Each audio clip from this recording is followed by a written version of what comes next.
नमस्कार, सर्वांचं स्वागत आहे पालिका प्रशासनाच्या थेट संवादमध्ये. आता मी नवी मुंबई महानगरपालिका क्षेत्रातील निवडणुकीच्या अनुषंगाने प्रभाग क्रमांक 23 मध्ये आहे आणि प्रभाग क्रमांक 23 हा नेरूळ विभागामध्ये येतो. कुक्षे, सालसोळे, साधारणपणे नेरूळचे सेक्टर्स काही आहेत या विभागामध्ये आहेत. आणि आपल्यासोबत आता आहेत राष्ट्रवादी काँग्रेस पार्टी शरदचंद्र पवार गटाचे संदीप मेहर, जे इथले जे उमेदवार आहेत, मेहर जे आहेत उमेदवार आहेत त्यांचे पुतणे आहेत. त्यांची काही आक्षेप आहेत भारतीय जनता पार्टीने. मी दाखवेल की हा जो काही एक जाहीरनामा, वचननामा, म्हणजे आम्ही कामं केली आहेत असं भारतीय जनता पार्टीने इथले जे सुरेश पाटील आहे, तर सुजाता सुरेश पाटील आहेत, हे लोकांनी काही एक जाहीरनामा प्रकाशित केलेला आहे, केलेल्या कामांचा जाहीरनामा प्रकाशित केलेला आहे.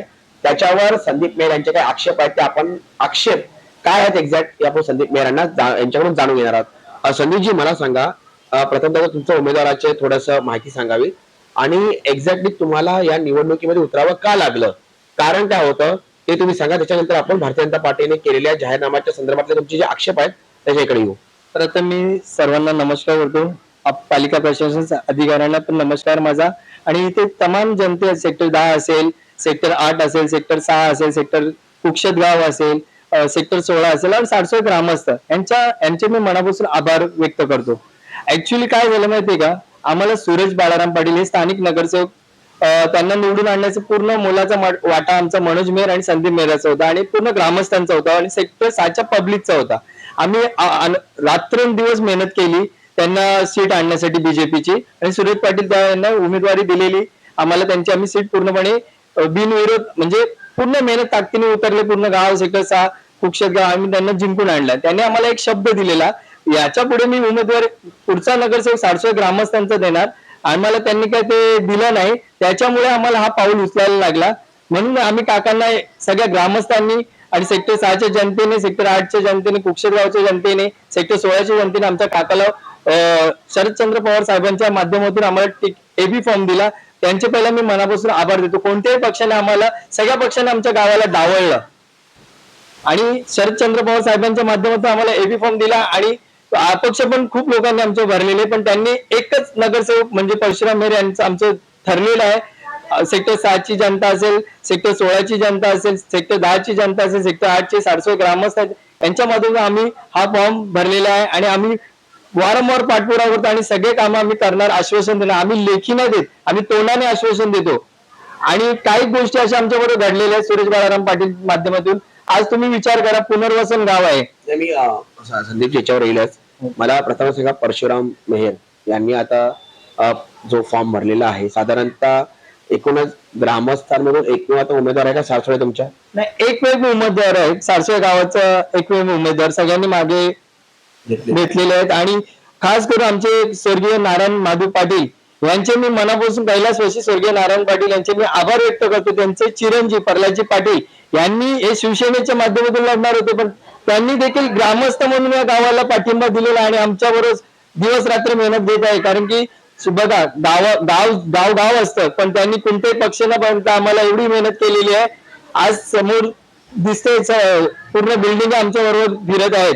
3 टाइम त्यांचे वडील नगरसेवक होते. प्रल्हादजींचं सोशल वर्कचं काम देखील आहे. मनोज मेहर देखील आज आमच्या मधून रॅलीमध्ये असतात, पूर्ण अरेंजमेंट ते करत आहे. आणि आलमोल म्हणजे बोलावं नाही, मनोज मेहरसाठी त्यांनी खूप मेहनत घेतली. आणि त्यांची मेहनत अशी होती, बीजेपीची जी कामं करायचं ते मेहनत मंदा म्हात्रे यांच्या माध्यमातून, मंदाताईंनी पण आम्हाला सांगितलेलं, आश्वासन दिलेलं आमदारांनी, तुम्ही तयारी करा म्हणून. आम्ही तयारी केली, पण आमच्या आमदारांना देखील फसवले. आता तुम्ही विचार करणार, जेव्हा यांचा एक विषय आहे, स्थानिक आमदारांना देखील यांनी डावललेलं आहे. मी ते पण तुम्हाला दाखवू शकतो. तुम्ही विचार करणार की गोष्ट म्हणजे इथे स्थानिक नगरसेवकांची हुकुमशाही चाललेली आहे. हे तुम्हाला मी फोटो दाखवू शकतो. आमदारांना पण त्यांनी हे केलेलं. ह्या फोटोमध्ये तुम्ही बघू शकता, आमदारांचा एकही फोटो नाही. स्थानिक आमदारांचा फोटो पाहिजे होता. आणि आम्ही त्यांचे कट्टर कार्यकर्ता होतो, पण आम्हाला त्यांनी 700 ग्रामस्थांना त्यांनी एक तिकीट दिलं असतं तर आम्ही आहे ना अहोरात्र त्यांच्यासाठी आमदारकीला मेहनत घेतलेली, खासदारकीला मेहनत घेतली. पण आम्हाला सगळ्यांकडनं उमेद होती, पण ती उमेद आमची नाकार केलेली आहे. आम्हाला पक्षाने शरदचंद्र पवार साहेबांनी एक विश्वास व्यक्त करून आमच्या एक कोळी बांधवाला परशुराम मेहर साहेबांना एक एबी फॉर्म दिला आणि आम्ही त्यांचे मनापासून आभार व्यक्त करतो. संदीपजी, तुम्ही जशी आपली चर्चा झाली, फोनवरही झाली चर्चा आणि भेटल्यावर झाली.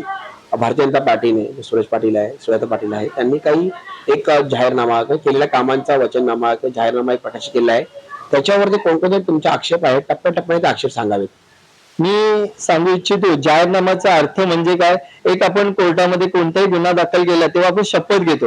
ती शपथ याच्यामध्ये म्हणजे जाहीरनामा म्हणजे एक शपथपत्र असतं. आपण देवाला आणि आपल्या आई वडिलांच्या पाया पडून जी शपथ घेतो ती सगळी शपथ खोटी नाही पाहिजे. तर ह्या जाहीरनाम्यात पूर्णपूर खोटे आहेत. मी तुम्हाला एक एक मुद्दे सांगू इच्छितो.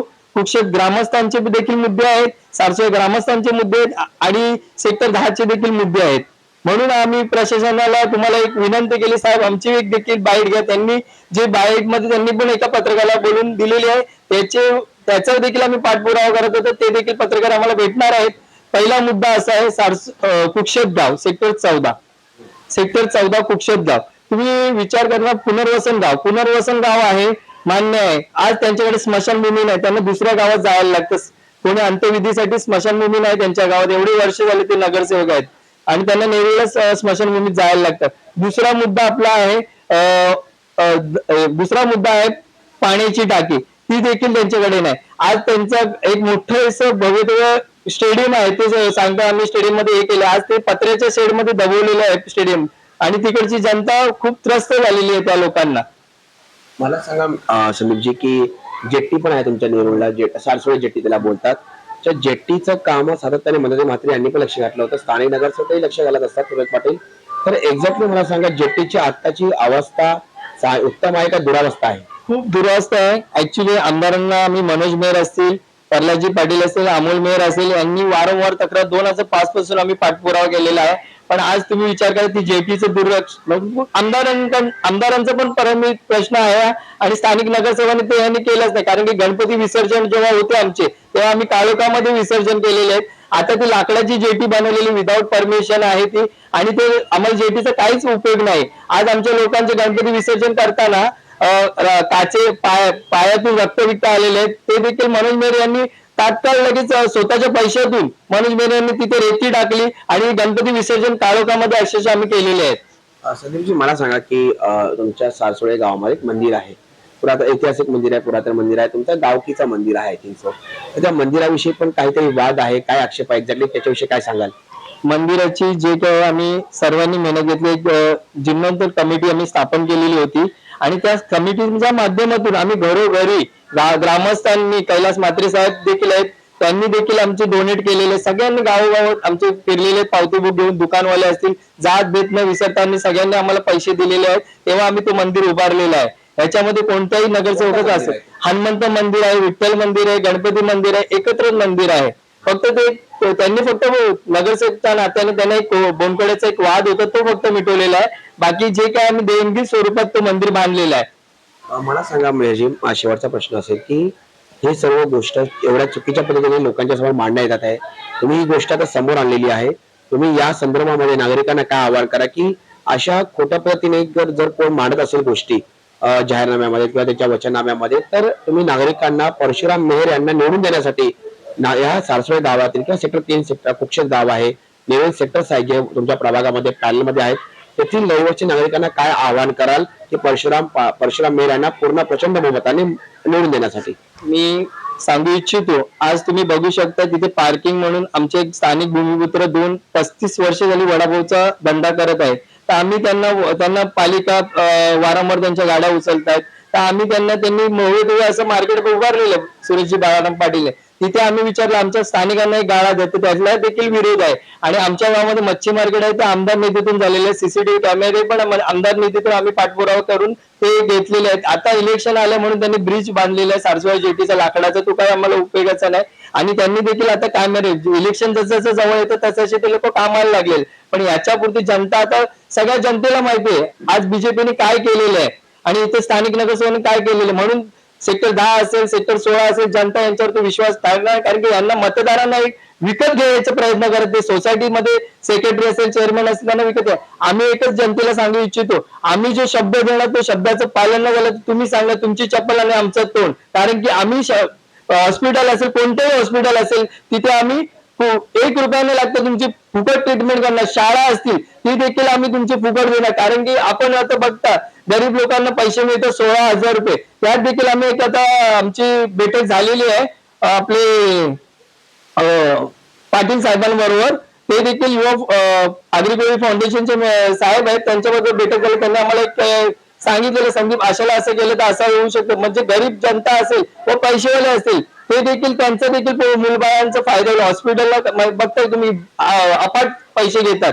आणि दुसरा एक चांगला एक मुद्दा, शाळा आमची बांधली तो देखील हॉलचं तुम्ही बघितलं असं मनसेने आंदोलन केलेलं होतं. ते शाळेला भरपूर पैसा निधी वापरला आणि ती शाळा गळत होती. आज तो हॉल लग्नासाठी उपयोगी नाही, आम्हाला कुठल्या कार्यासाठी उपयोगी नाही. तुमचा हा पैसा नगरपालिकेचा पैसा पूर्ण वेस्टेज घालवलेला आहे. तरी पण मला सांगा, आता शेवटचा मी प्रश्न मगाशी बोललेला, तरी तुमचा तो संदेश राहिला नागरिकांना तुम्ही काय सांगाल की परशुराम मेहर यांना जिंकून देण्यासाठी तुमचं काय एक विनंती असेल सर्व नागरिकांना? आज तुम्ही बघत असाल शरद पवार साहेबांनी आम्हाला एक तिकीट दिलेलं आहे. आम्ही सर्वसामान्य जनता आणि कोळी बांधव आहोत. आम्हाला देणं म्हणजे आमचं एक भाग्य आहे. तुम्ही विचार करा, आम्ही सगळ्या जनतेला एकच आवाहन करतो, पैसे सगळ्यांकडनं यांच्याकडनं तुम्ही घ्या. यांना वरनं आलेले फंडिंग आणि पैशांसाठी पैसे देऊनच हे जिंकतायत. पण ही काम काय करणार नाही, आश्वासन खोटे आश्वासन देणार. आम्ही जनतेचे कोणताही प्रश्न असेल, सेक्टर 8 असेल, सेक्टर 10 असेल व पलीकडे कुठल्याही गावाचा प्रश्न असेल तो आम्ही सोडवायचा प्रयत्न करणार. आम्ही आता एक टीम बनवली आहे, कारण की कुक्षक गावात काय राहिलं नाही. आता जे काय रिडेव्हलपमेंट साठी सगळे पॉकेट देतील, नंतर त्यांना माहिती आहे रिडेव्हलपमेंट साठी भरपूर त्यांना पैसा भेटणार आहे नगरसेवकांना, जो नगरसेवक निवडून येईल. पण आम्ही तसं काय करणार नाही. रिडेव्हलपमेंट असेल, कोणत्याही सोसायटीचा असेल, सेक्टर 10 असेल, सेक्टर 16 असेल, सेक्टर 6 असेल, कुक्षक गावचं पण असेल, काय कामे असतील, सारसोईची कामं असेल, ते आम्ही एक कमिटी मेंबर म्हणून सगळी कमिटी म्हणून सगळ्या ठिकाणी आणि अध्यक्ष सेक्रेटरीला सांगायचं तुमच्या मर्जीने तुम्ही करा. जो काय आम्हाला निधी येईल तो ग्रामस्थांच्या माध्यमातून आम्ही जे ग्रामस्थ सांगतील त्या माध्यमातून आम्ही मंदिरं असतील, कोणाला अडचण शाळा असेल, कोण बेरोजगार असेल त्यांना ते आम्ही उत्पन्न करून देणार. म्हणून आम्ही परशुराम मेहरचा बहुमताने विजय करा. शालिनी म्हात्रे आहेत आमच्या पॅनलमध्ये, सेक्टर 23 मध्ये प्रभाग क्रमांक 23 मध्ये शालिनी म्हात्रे साहेब असतील, परशुराम मेहर साहेब असतील आणि आमचे उमेदवार आहेत, त्यांना देखील तुम्ही बहुमताने विजय करा. आमची निशाणी तुतारी. पण अशा खोटे आश्वासन देणारा कदापि भूलथापांना बळी पडू नका, ही माझी कळकळीची विनंती आहे. धन्यवाद संदीपजी. तर अशा प्रकारे संदीप मेहर हे परशुराम मेहर हे जे इथले उमेदवार आहे, सारसोळे गावचे भूमिपुत्र आहेत, स्थानिक पुत्र आहेत आणि त्यांचे पुतणे आहेत संदीप मेहर, यांनी सांगितलं की जे आता माजी नगरसेवक राहिले आहेत त्यांनी त्यांच्या वचननाम्यामध्ये किंवा जाहीरनाम्यामध्ये जे काही कामं केली म्हणून सांगितली स्वतःहून, तर ती सर्व त्या प्रत्येक गोष्ट त्यांनी आक्षेप घेतला. आणि सर्वात मोठं म्हणजे हनुमंत मंदिर जे आहे ते जीर्णोद्धार करून सर्व गावकऱ्यांनी स्वतःच्या स्वखुशीने जे काही देणगी दिली त्याच्यातून ते उभारण्यात आलेलं आहे. तर अशा प्रकारे धार्मिक संस्थेचा किंवा धार्मिक वास्तूचाही राजकारण करण्याचा प्रयत्न जर होत असेल भारतीय जनता पार्टीच्या उमेदवाराकडून, तर कुठेतरी हिंदू धर्माला काळीमा फासेल किंवा हिंदू धर्म कुठेतरी बदनाम होईल अशा पद्धतीनं विचारसरणी हे भारतीय जनता पार्टीचे सातत्याने पक्ष बदलणारे उमेदवार करत आहेत का, हा एक विचार स्थानिक नागरिकांनी करायला पाहिजे. धन्यवाद.